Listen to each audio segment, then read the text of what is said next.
Knowledge is బిగ్సన్ ఛానల్కి స్వాగతం. ఈ వీడియోలో మనం నో కన్సిడరేషన్ నో కాంట్రాక్ట్ అంటే ఏమి అని తెలుసుకోబోతున్నాం.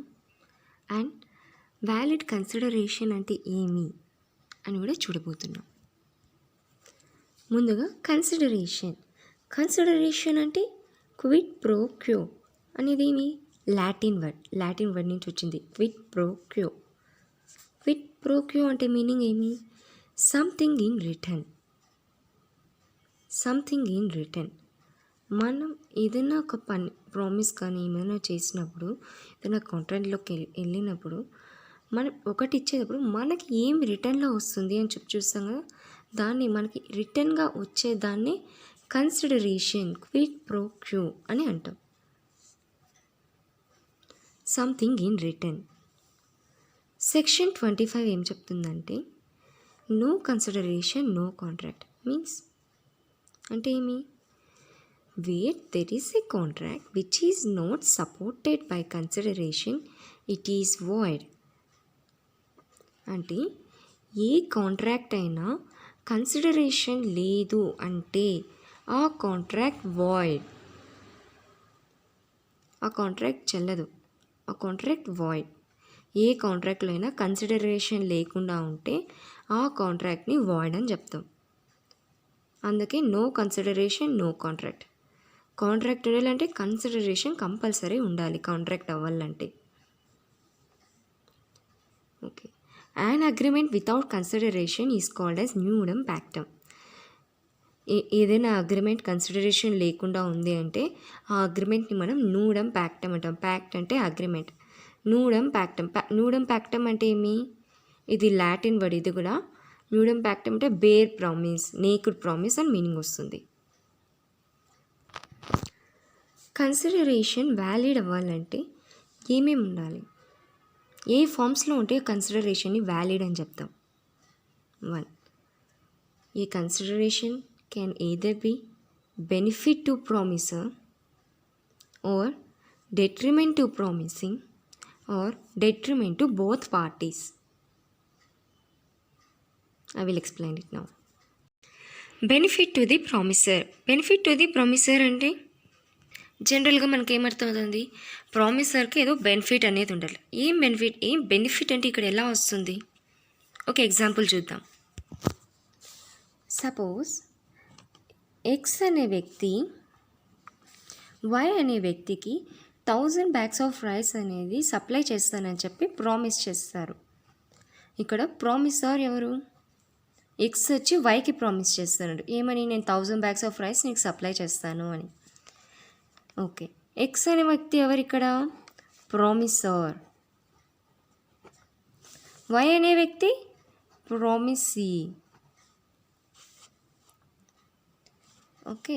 ఇతను రైస్ బ్యాగ్స్ సప్లై చేస్తాను దానికి వై ఏం చేసినాడంటే సప్లై అయిన తర్వాత, గూడ్స్ రిసీవ్ చేసుకున్న తర్వాత ఈ ఎక్స్ అనే వ్యక్తికి 2 lakhs రూపీస్ అమౌంట్ పే చేసినాడు. ఇప్పుడు ఈ 2 lakhs రూపీస్ ఈ వైకి ఏమవుతుంది? బెనిఫిట్ కదా. ఈ 2 lakhs రూపీస్ వైకి ఏమి? ఎక్స్కి ఏమి? బెనిఫిట్ కదా. ఈ 2 lakhs రూపీస్ ఎక్స్కి ఏమి? బెనిఫిట్ కదా. సో ఈ 2 lakhs రూపీస్ని కన్సిడరేషన్ అంటాం. అదే ఫస్ట్ పాయింట్ మనం చూసాము. Benefit to the promissory.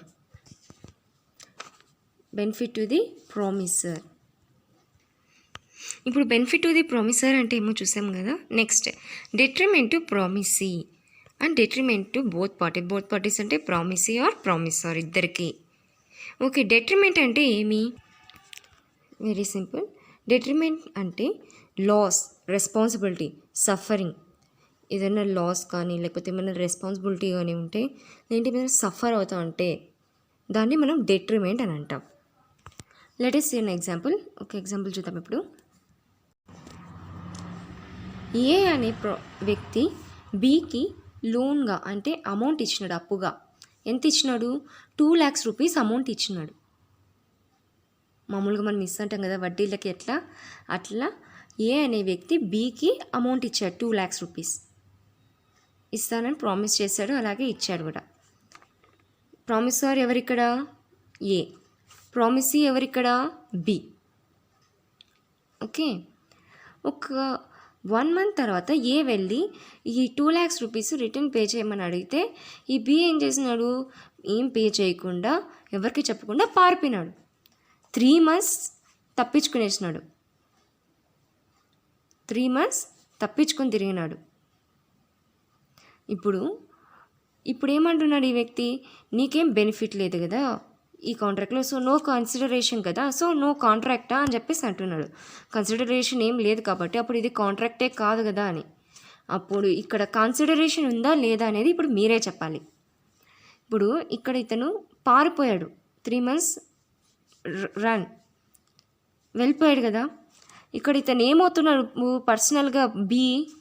B ఏమవుతున్నాడు ఇక్కడ పర్సనల్గా? సఫర్ అవుతున్నాడు కదా.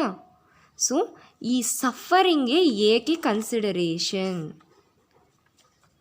Even though there is no benefit to A, but B is suffering. So this is the consideration for A promise. A చేసిన ప్రామిస్కి కన్సిడరేషన్ ఏమి? బి ఇక్కడ సఫర్ అవుతున్నాడే, ఇదే ఏ చేసిన ప్రామిస్కి కన్సిడరేషన్. అతనికి బెనిఫిట్ లేకపోయినా ఇక్కడ ఇతను సఫర్ అవుతున్నాడు కదా, అదే ఏకి consideration. Next, detriment to both the parties అండి, ఇద్దరికి అని చెప్తున్నాం. ఒక ఎగ్జాంపుల్ చూద్దాం టు అండర్స్టాండ్ బెటర్. ఎక్స్ అనే వ్యక్తి సెక్రటరీ ఆఫ్ అసోసియేషన్, జిమ్ యొక్క సెక్రటరీ ఆఫ్ అసోసియేషన్ అనే పర్సన్తో 20 lakhs ఇస్తాను నేను జిమ్ కన్స్ట్రక్షన్ చేయడానికి అని చెప్పి ప్రామిస్ చేసినాడు. ఓకే, ఫస్ట్ ఏ యాక్షన్ జరిగింది?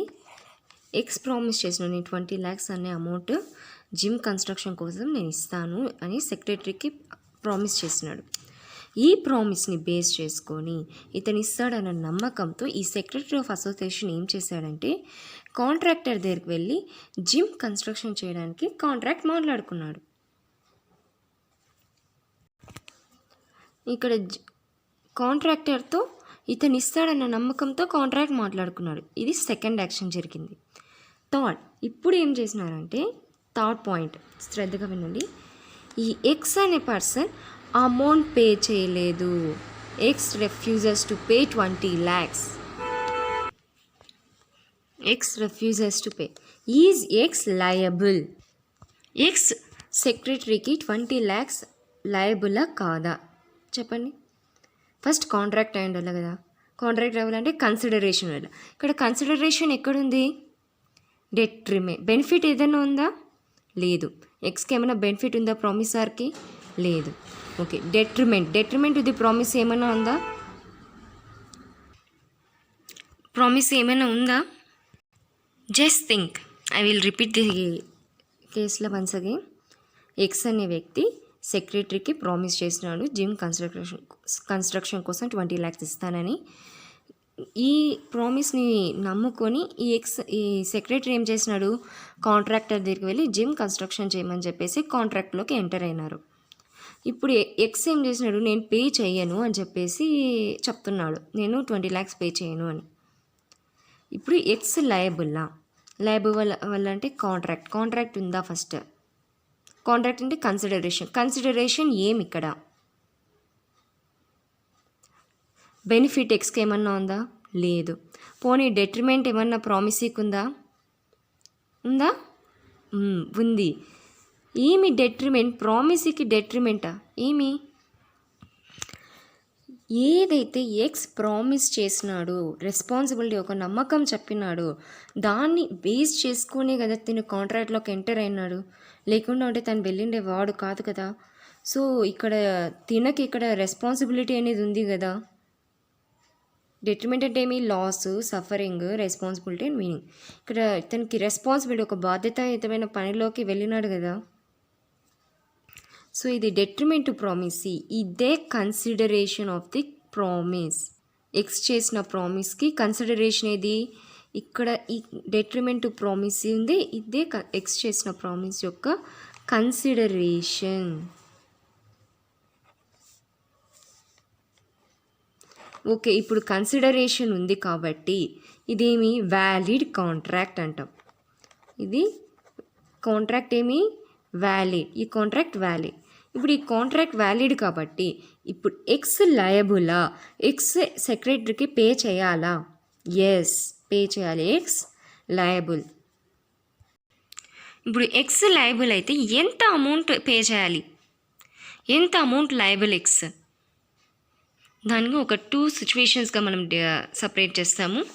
ఫస్ట్ కేసు వచ్చేసి సెక్రటరీ ఆఫ్ అసోసియేషన్, కాంట్రాక్టర్, వీళ్ళిద్దరూ ఈ జిమ్ కన్స్ట్రక్ట్ చేయడం కోసము 30 lakhs అనే అమౌంట్ అని ఫిక్స్ చేసుకున్నారనుకో. ఇప్పుడు 30 lakhs అనే అమౌంట్ని వాళ్ళు ఫిక్స్ చేసుకున్నారు ఈ జిమ్ కన్స్ట్రక్ట్ చేయడానికి కావాల్సిన కాంట్రాక్ట్లోకి. 30 lakhs అనుకున్నారు వాళ్ళు. సో 30 lakhs అనుకున్నప్పుడైతే గాన ఎవరు, సెక్రటరీను కాంట్రాక్టర్, వీళ్ళిద్దరి మధ్య డీలింగ్ ఎంతకు జరిగింది? 30 lakhsకి జరిగింది జిమ్ కన్స్ట్రక్షన్ కోసం. ఆ టైంలో ఎక్స్ అనే వ్యక్తి పర్సన్ ఎంత లయబుల్ అంటే 20 lakhs మాత్రమే liable. X liable for 20 lakhs. ఎందుకు? ఇక్కడ వాళ్ళ కాంట్రాక్ట్లోకి ఎంత ఎంటర్ అయ్యింది? 20 lakhsకి మాత్రమే కనుక. ఇక్కడ ఎక్స్ చెప్పింది కూడా ఎంత? 20 lakhs. సో ఇక్కడ ఇప్పుడు ఎక్స్ ఎంతకు liable? 20 lakhs rupees X pay చేయాలా సెక్రటరీకి. అది కేస్ 1. ఒకవేళ ఈ సెక్రటరీ ఆఫ్ అసోసియేషన్ అనే పర్సన్ కాంట్రాక్టర్తో 16 lakhs అమౌంట్కి అగ్రి అయింటే, 16 lakhs అమౌంట్తో ఈ జిమ్ని కన్స్ట్రక్ట్ చేయాలి అని డీలింగ్ మనం మాట్లాడుకుంటే, అప్పుడు ఎక్స్ అనే పర్సన్, ఈ ఎక్స్ ప్రామిస్ చేశారు కదా, అతను ఎంతకు లయబుల్ అంటే liable for 16 lakhs only. 16 lakhs only. ఇక్కడ కాంట్రాక్ట్లో అయితే ఇక్కడ 20 lakhs అని ఉంది, కానీ ఇక్కడ 16 lakhs. ఎందుకు? తనకి ఇక్కడ ఎంత పడుతుంది ఎక్స్ట్రా? 16 lakhs మాత్రమే. ఎక్స్ట్రా 4 lakhsతో ఏం నష్టం లేదు, లాభం లేదు. సో 16 lakhsకి కంపల్సరీ ఎక్స్ అనే వ్యక్తి పే చేయాలి. లయబిలిటీ ఆఫ్ మిస్టర్ ఎక్స్ అంటే ఇక్కడ 16 lakhs. ఒకవేళ ఈ కాంట్రాక్ట్ అనేది 16 lakhsకి డీల్ అయితే అప్పుడు ఇక్కడ 16 lakhs అమౌంట్ అనేది ఎక్స్ పే చేయాలి. ఈ కేసులా అనేది దీనికి ఫేమస్ కేసులా జరిగింది. సేమ్ ఇదే ప్రాసెస్, సేమ్ ఇదే. కాకపోతే ఇక్కడ ఎక్స్ అండ్ సెక్రటరీ కాంట్రాక్టర్ అని తీసుకున్నా. ఆ కేసులో నేమ్ వచ్చేసి కేదార్నాథ్ వర్సెస్ గోరీ మొహమ్మద్ అనేది చాలా ఫేమస్ కేసులో సేమ్ ఈ ఎగ్జాంపులే. అలాగే ఇంకో కేసులా చూస్తాము. ఇందులో ఎక్స్ అనే వ్యక్తి, ఎక్స్ అనే person secretary of Muslim association secretary పర్సన్కి 5 lakhs రూపీస్ పే చేస్తానని చెప్పినాడు. దేనికి? మాస్క్ మసీద్ కట్టడం కోసం ఎక్స్ అనే వ్యక్తి సెక్రటరీకి, ముస్లిం అసోసియేషన్ సెక్రటరీకి 5 lakhs పే చేస్తాను అని చెప్పినాడు, ప్రామిస్ చేసినాడు. కానీ తర్వాత పే చేయలేదు. Refuses to pay. ఎక్స్ అనే మళ్ళీ సెక్రటరీకి పే చేయడానికి పే చేయలేదు, ఫెయిల్ టు పే. ఇప్పుడు ఎక్స్ లయబులా? X is liable in this case. Just think what is the answer. First మనం చూడాల్సింది కన్సిడరేషన్ ఉందా లేదా, బెనిఫిట్. ఇప్పుడు ప్రామిసార్ ఎవరు? ఎక్స్. ప్రామిసీ ఎవరు? సెక్రటరీ. ఇప్పుడు బెనిఫిట్, ప్రామిసార్కి ఏమైనా బెనిఫిట్ ఉందా? లేదు. ఓకే, డెట్రిమెంట్ ఏమైనా ఉందా అని చూడాలి. డెట్రిమెంట్, లాస్ కానీ ఏమైనా రెస్పాన్సిబిలిటీ కానీ ఏమైనా సఫర్ అవుతున్నారా ఇక్కడ ఎవరన్నా? ఎవ్వరు కావడం లేదు కదా. సో ఈ కేసులో డెట్రిమెంట్ కూడా లేదు, నో డెట్రిమెంట్.